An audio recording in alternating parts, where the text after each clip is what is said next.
चौहान एकता trust की शुरुआती नींव रखने वाले अध्यक्ष श्री अमरनाथ एम चौहान जी, उपाध्यक्ष गया प्रसाद चौहान जी, मंत्री राजेंद्र आर चौहान जी, सह मंत्री मुकेश आर चौहान जी, कोषाध्यक्ष पारसनाथ आर चौहान जी और रामकरण आर चौहान जी, जितेंद्र कुमार आर चौहान जी, दिनेश आर चौहान जी, राम अभिलाख डी चौहान जी, दयाराम एस चौहान जी, घनश्याम आर चौहान जी, दान बहादुर एस चौहान जी, कमल बहादुर एन चौहान जी, जयप्रकाश आर चौहान जी और राम बहादुर आर चौहान जी।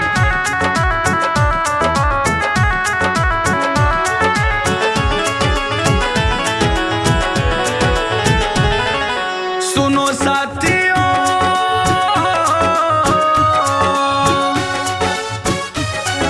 सुनो साथियों, साथ निभाना प्रेम अटूट बनाना है। अरे सुनो साथियों, साथ निभाना प्रेम अटूट बनाना है। चौहान एकता, चौहान एकता, चौहान एकता ट्रस्ट को मिलकर मजबूत बनाना है। चौहान एकता ट्रस्ट को मिलकर मजबूत बनाना है।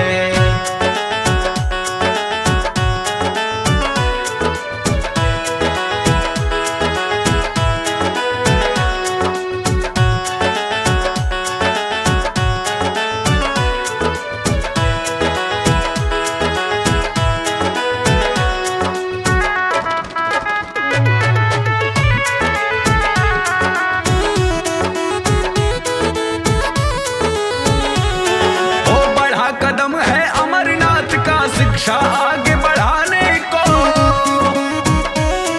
ईश्वरीय आपदा में जन जन का भी सहयोग कराने को।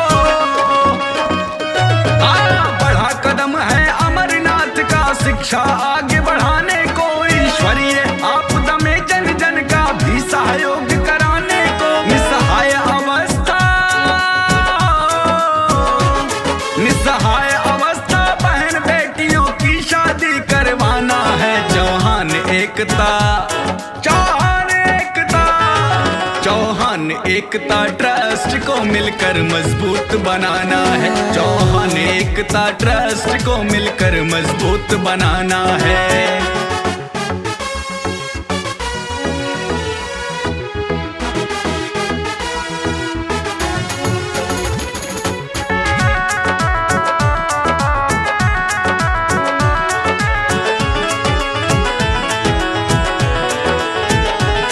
परचम लहराता रहे हमेशा पृथ्वीराज चौहान का,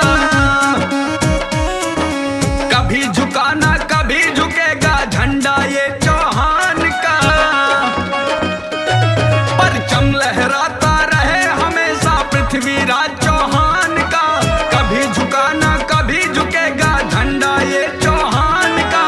रहे एकता,